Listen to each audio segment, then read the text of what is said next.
Remember the 5th of November. Yes, it's a big day today, ladies and gentlemen. It's, of course, the day of the United States presidential election with Kamala Harris going up against Donald Trump. Donald Trump trying for a second term in office. And I really have no idea at all how it's going to pan out. I don't think anyone really has any idea how it's going to pan out. And there's a huge number of intangibles, I think, in this election, in spite of the fact that a huge number of people have gone to the election early, have voted early in the election. I think it's like 70 million people in the United States or so on have voted early, and this is thought to be a precursor to a Kamala landslide victory. I don't think we should rule Donald Trump out of the equation quite yet. I think there's actually a good chance he might win. Sorry to say. I mean, I'm not a fan of Donald Trump by any stretch of the imagination. I don't like what he's done in his time in the White House. I think, overturning Roe versus Wade and leaving Afghanistan so very quickly, all those sorts of things were highly detrimental to United States politics and global politics. And we're facing in the world at the moment the most dangerous situation that we've ever faced in this century, I believe, in the 21st century with the war in Ukraine. And if Donald Trump enters the White House for a second term, he's going to cut off all funding to Ukraine and make that war very hard for them to win. If the Russians end up seizing control of Kyiv and Ukraine, then they could well start another war with Estonia in the future. They could start attacking NATO in the east, in Estonia, Latvia, and Lithuania, and try to take those countries. And that could well lead to the Third World War breaking out, and that's something we absolutely don't want. So I very much want Kamala Harris to win today. I do. Yes, I think that's the best option. I think a Kamala victory is the best option. It's the most sensible option. It's the option that's least likely to cause international global problems. I don't know how good she's going to be for the United States. Then again, perhaps I don't really care how good she is for the United States. Perhaps I think that the United States just has its own problems that it needs to deal with, and that it's got to, on an individual level, rise up and face those problems and stop causing so much bullshit all around the world.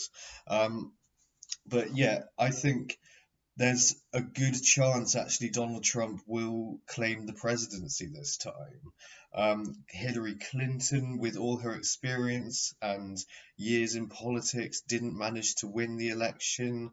Kamala Harris, with all her years and experience in politics, and she'd be the first female president of the United States. Perhaps for too many people in the United States, having a female president is just something is beyond being palatable. I don't know. Maybe she'll lose for that reason. But then again, I'm thinking of things like the Joe Rogan Experience podcast. I'm thinking that, Donald Trump and JD Vance, his number two, have gone on the Joe Rogan Experience to try to whip up support on social media and online. Kamala Harris hasn't done that, and hence I don't think is really playing the campaign game quite as well as she could have been.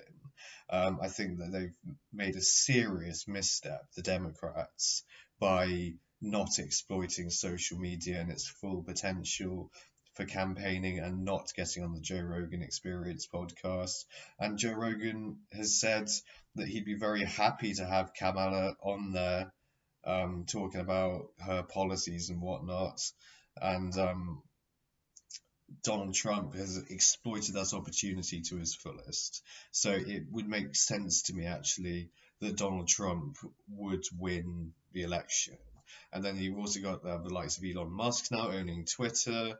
And Twitter has become, because I'm on Twitter, or X as it's called now, I'm on Twitter and I go on there every now and then, and it is just MAGA Republican posts constantly on there.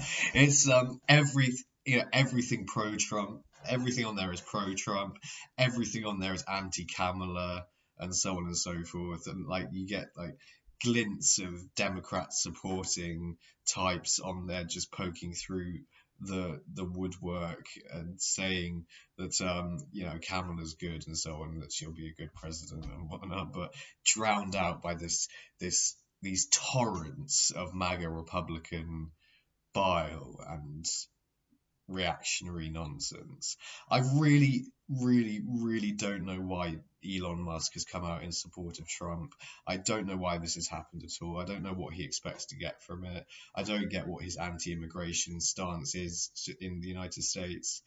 He's an immigrant himself. He's come from overseas. He's come from South Africa. It seems a bit fucking hypocritical, no?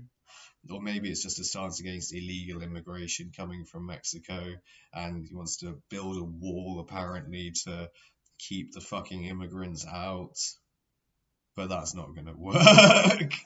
That would never work. They'll just burrow under it or fly over it or something. And a wall all the way across the Mexican border. Is that really what he's going to do? How much would that fucking thing cost? It's insanity. But yeah, I think Elon Musk is being very short-sighted in his endorsement of Trump. I think it may be a suck because he was very, very left originally, wasn't he? He was very, very left-leaning, very Democrat supporting, and has completely switched around to the right wing now.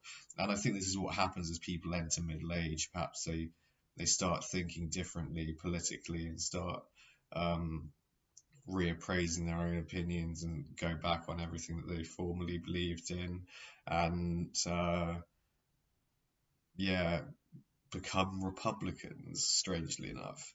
But this presidency, this Donald Trump presidency, it is not going to be a good thing if it happens.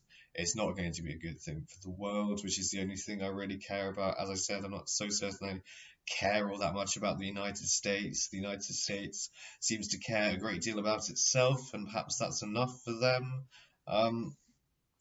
They can make up their own minds in terms of policy and politics and whatnot, and leave the rest of the world to get on with its own business, and to perhaps stop bombing poorer countries around the world, and to endorse countries which are fighting for their freedom, such as Ukraine, and stop trying to claw back the money that they're sending overseas to spend on their own people, which will never happen. That money will get spent on the salaries of politicians and so on and so forth in that unbelievably corrupt country, which is America, the United States. I don't know what's going to happen. If I had to place a bet, I would probably bet on Kamala Harris. I think that that's the likely outcome, or it's a very likely outcome as well. That's the other thing. I think it's too close to call. I think it's going to be a very, very close run thing indeed. I think there actually is a chance Donald Trump could get elected again. And what that means for the world is, yes, nothing good. So if you're an American out there voting today, please take heed of what I'm saying.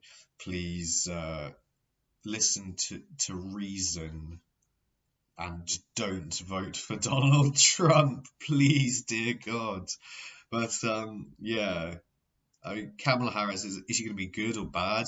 I don't know if she's going to be particularly brilliant or particularly bad. I don't know, but I mean, yeah, like, she'll be better than him. That's the only reason to vote for her.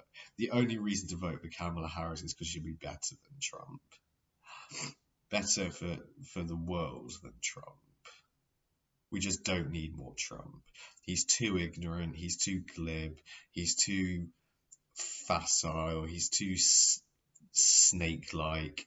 He's too, like, slithering around points, and he's too evasive. He's too slippery.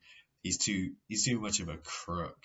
He's a convicted felon at this point. Why the fuck would anyone vote for him? But it appears, yet again, the American public are coming out in their droves to vote for him, and that they still seem to adore Donald Trump. And that in itself is quite terrifying. And yeah, we could well see a Donald Trump presidency again. Yay, not.